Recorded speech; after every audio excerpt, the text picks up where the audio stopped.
Halo pemirsa, apa kabar Anda hari ini? Semoga selalu sehat di masa pandemi dan selalu bersemangat untuk menjalani aktivitas.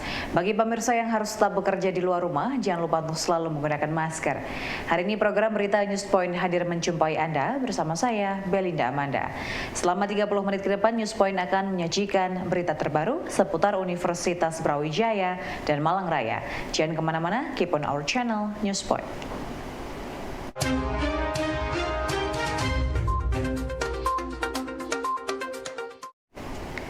Pemirsa, kenaikan harga BBM menjadi momentum bagi Kementerian Perindustrian untuk menghimbau masyarakat agar mulai beralih untuk menggunakan kendaraan rendah emisi. Menanggapi hal tersebut, Wakil Dekan Bidang Kemahasiswaan Teknik UB, Heri Santoso, menjelaskan peralihan BBM ke kendaraan listrik harus disikapi dengan positif. Kesiapan dari masing-masing daerah menjadi hal penting agar dapat mendukung percepatan peralihan kendaraan ramah lingkungan.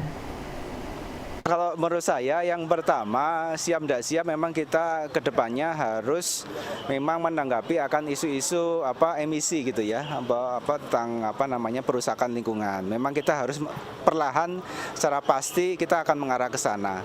Oleh karena itu inovasi apapun termasuk peralihan BBM ke kendaraan listrik memang harus disikapi secara positif. Ya, tinggal kemudian bagaimana kemudian secara infrastruktur ya sarana prasarana lainnya memang harus dipersiapkan dengan sangat matang dan kemudian harus kenali terhadap potensi atau kelemahan dari kesiapan terutama ya kesiapan dari masing-masing daerah untuk bisa beradaptasi secara perlahan gitu ya untuk bisa beralih pada tentunya BBM yang listrik. Nah, tentunya melibatkan banyak kerjasama ya, kolaborasi dengan berbagai macam pihak, saling bahu membantu, sehingga apapun dan kapapun peralihan dari BBM ini ke listrik nanti bisa secara halus ya, smooth ke masyarakat dan dalam kondisi dan waktu tertentu masyarakat sarana prasarana bisa siap. Pemirsa, dosen program studi pemanfaatan sumber daya perikanan FPIK UB Sukandar bersama Bajul Mati Sea Turtle Conservation melakukan penetasan telur penyu sebagai upaya menjaga kelestarian hewan yang kini terancam punah. Penetasan tukik semi alami ini dilakukan untuk menjaga dan melindungi telur agar terhindar dari serangan predator.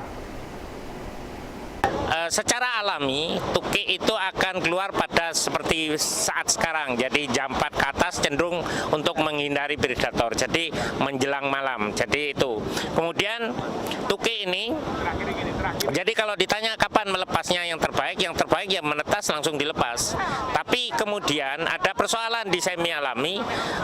Kita biasanya melepas bersama-sama berapa ekor gitu ya. Karena supaya melepasnya bisa bersama-sama. Sehingga ditahan dulu di karantina. Nah, ini diusahakan secepatnya dalam artian supaya tukik itu tidak tergantung pada makanan buatan. Sehingga dia secara alami dia bisa beradaptasi di alam, mencari sendiri. Bahwa tukik ini masih kecil, ya makanannya adalah rumput laut, jadi makanan ganggang-ganggangan. Kemudian dia juga makan ubur-ubur. Jadi tapi kebanyakan yang tukik ini karena dia pergerakannya kecil, maka cenderung makan yang ganggang-ganggangan.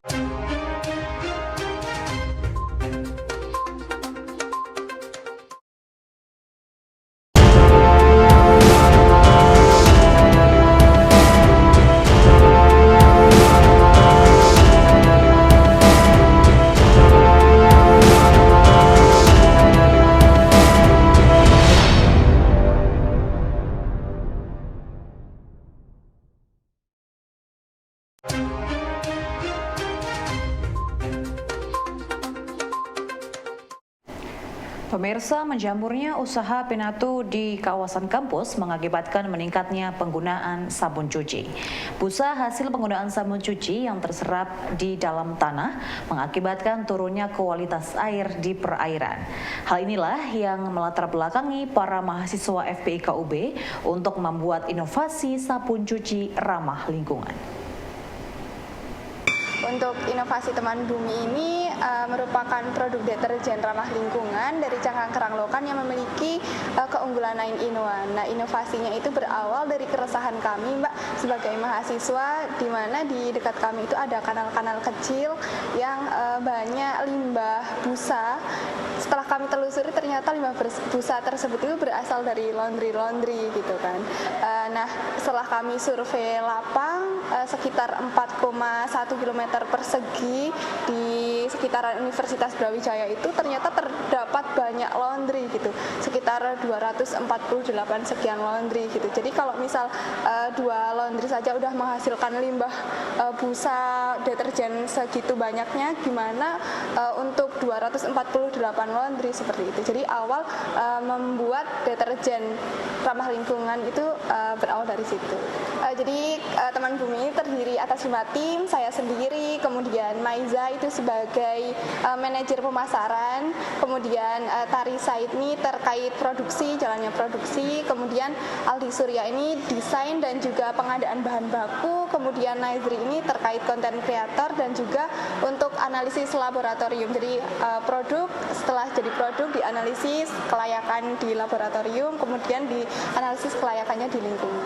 Awal tercetusnya itu awal tahun, Mbak, awal tahun dari bulan Februari 2022 ketika ada pengumuman akan diadakannya PKM Dikti gitu. Kemudian akhirnya kami membuat ide yang sesuai dengan keresahan-keresahan kami tadi seperti itu. Jadi karena sesuai dengan apa yang akan menjadi tujuan kami ya, Mbak, teman bumi, setidaknya dengan adanya deterjen ramah lingkungan ini bisa menjadi teman untuk bumi gitu. Jadi Mesin penetas telur mitigator merupakan alat yang dikerjakan oleh Dr. Sukandar dan tim pada tahun 2010 lalu. Berjalan selama 12 tahun, mereka terus melakukan inovasi agar dapat menetaskan telur tidak hanya penyu namun hewan lainnya. Agar dapat terus bersaing di pasaran, kini mitigator dapat dipakai untuk menetaskan telur penyu, reptil, udang, dan amfibi serta unggas.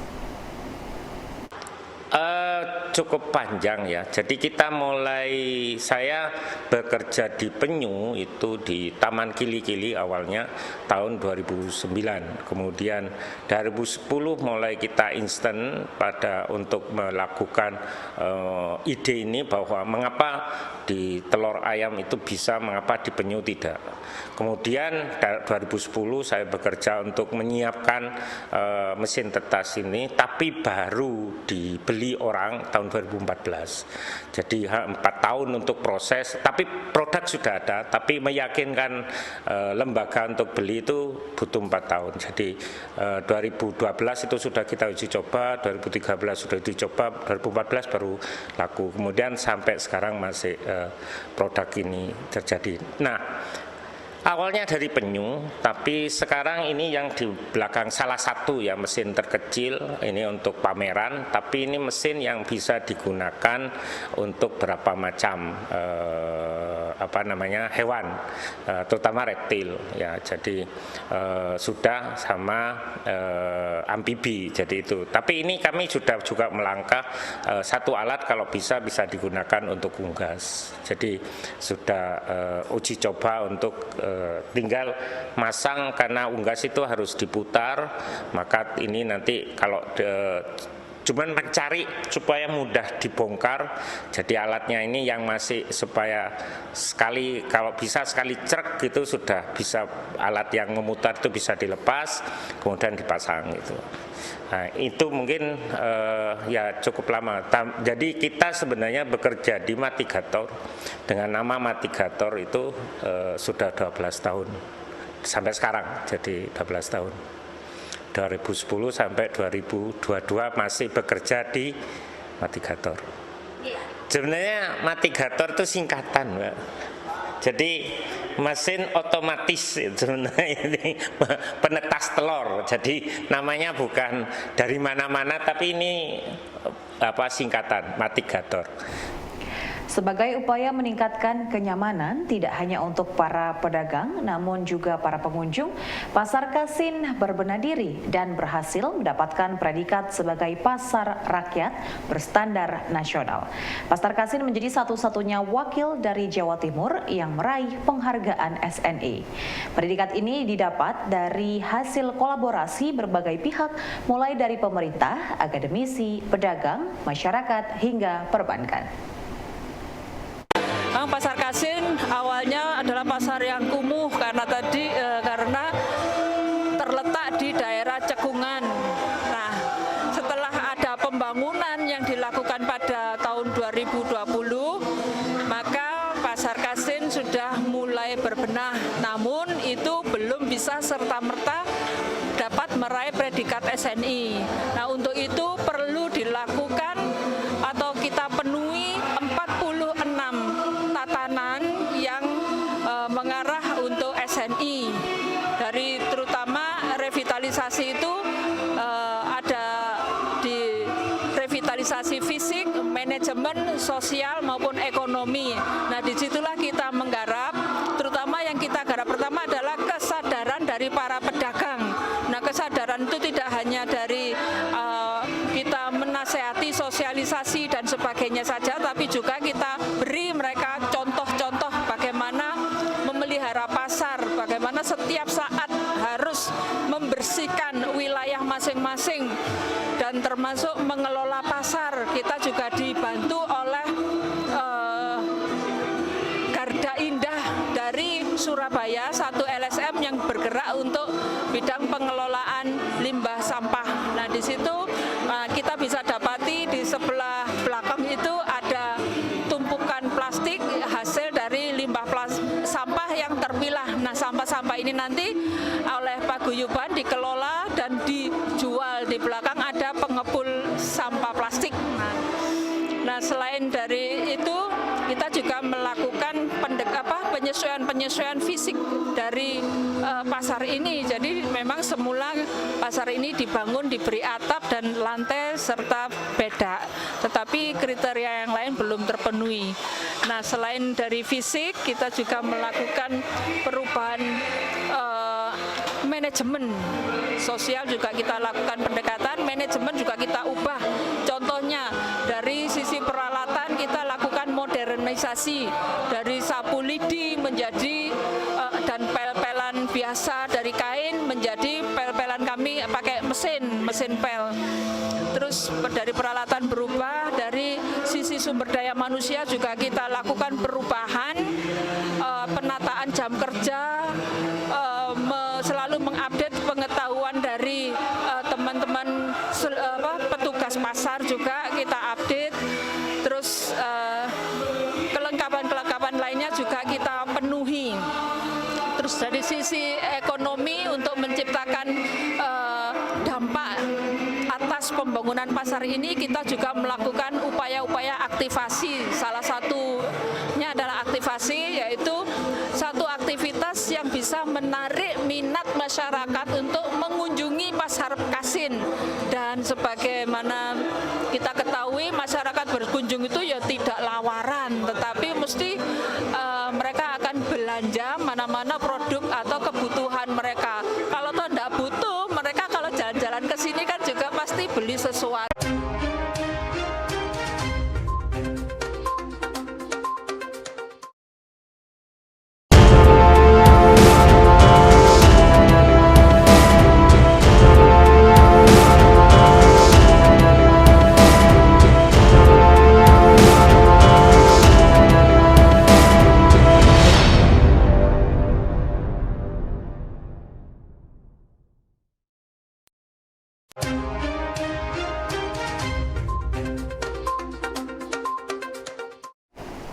Pemirsa, untuk melahirkan tenaga kerja yang memiliki kompetensi dari segi kualitas dan kuantitas, Kemnaker memberikan informasi ketersediaan pasar kerja kepada perguruan tinggi sebagai upaya pemenuhan kebutuhan perusahaan atau investor.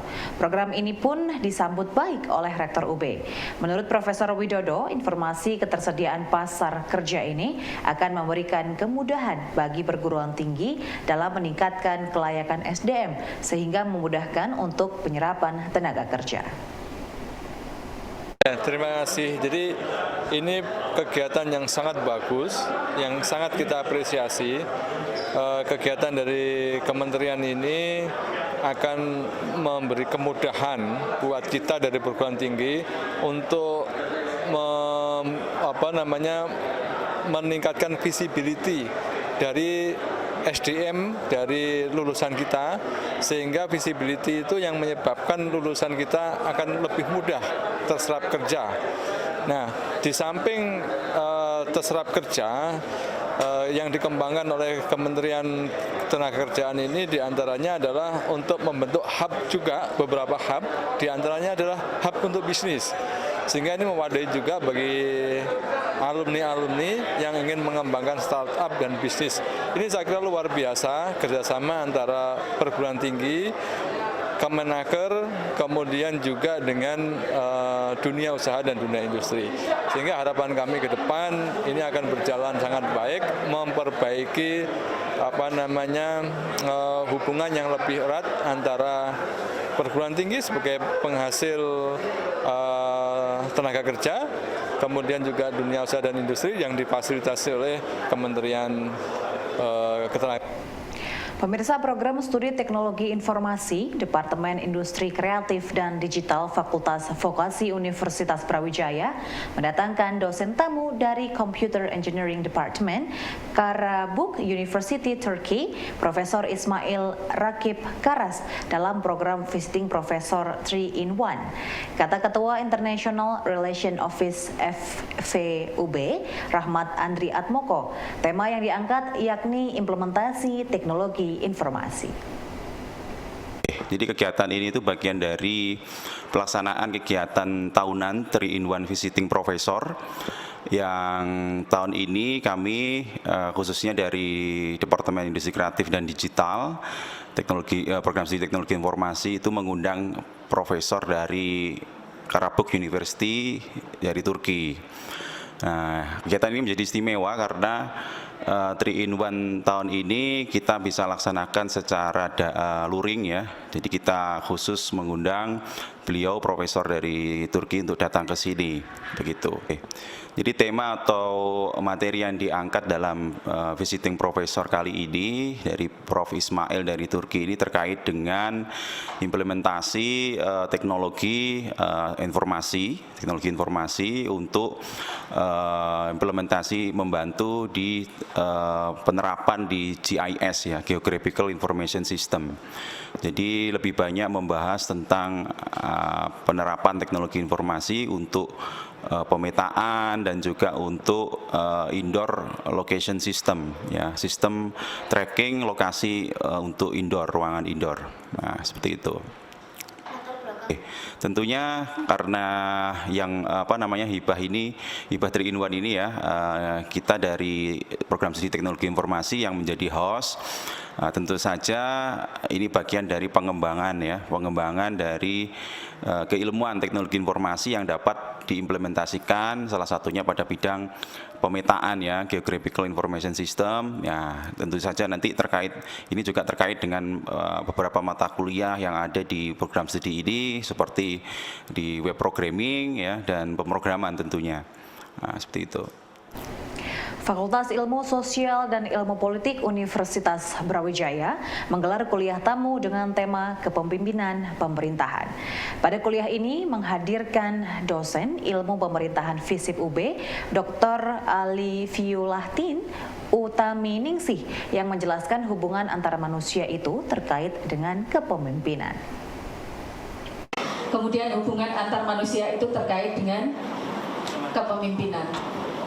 Kalau secara definitif ya, pengertiannya organisasi, kumpulan 2 orang atau lebih. Kemudian administrasi kerjasama 2 orang atau lebih.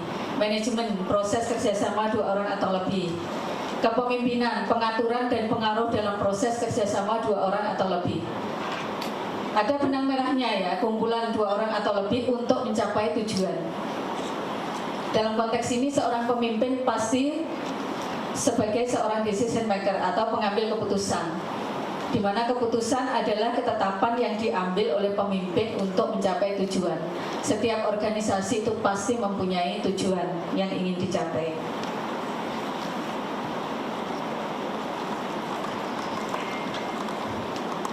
Sebagaimana kita ketahui bersama, manusia itu adalah sebagai makhluk individu dan makhluk sosial atau homo socius yang kemudian berkembang menjadi makhluk organisasi atau homo organismus ya. Tadi sudah saya jelaskan, setiap kelompok akan selalu ada seorang pemimpinnya. Dalam suatu organisasi ada yang berorientasi pada pemimpin atau leader orientation, dan ada yang berorientasi pada sistem atau system orientation. Di mana organisasi modern cenderung untuk berorientasi pada sistem ya. Sehingga seorang pemimpin muncul dalam suatu kelompok. Jadi kepemimpinan berkaitan dengan kemampuan seseorang untuk mempengaruhi bawahnya. Kata kuncinya adalah mempengaruhi atau influence. Sekarang kemampuan apa saja yang dimiliki oleh seorang pemimpin? Yaitu lead, loyalty, educate, advice, dan disiplin ya. Yang pertama, loyalitas ya, membangkitkan loyalitas dan memberikan loyalitas secara penuh ke dalam organisasi. Yang kedua, educate, mengedukasi rekan-rekan atau bawahannya dalam transfer knowledge. Yang ketiga, advice ya, memberikan saran dan nasihat dari permasalahan yang ada. Seorang pemimpin dituntut mampu untuk memberikan solusi setiap permasalahan yang ada. Yang ketiga, advice, memberikan saran dan nasihat ya. Kemudian yang keempat, disiplin, memberikan keteladanan. Seorang pemimpin yang disiplin, pasti anak buahnya akan disiplin, karena yang dilihat adalah pemimpinnya. Misalnya rapat tepat waktu, masuk kelas tepat waktu. Ketua kelasnya kalau tidak dimulai, akhirnya anak buahnya juga tanda petik itu ya, jam karet itu istilahnya. Pemirsa, informasi tadi sekaligus menutup perjumpaan kita hari ini. Jangan lupa untuk selalu menyaksikan News Point setiap hari pukul 19.30 waktu Indonesia Barat hanya di UBTV, Televisi Pendidikan Universitas Brawijaya. Saya Belinda Madan dan seluruh kru yang bertugas pamit undur diri. Tetap patuhi protokol kesehatan, wajib menggunakan masker. Terima kasih dan selamat beraktivitas.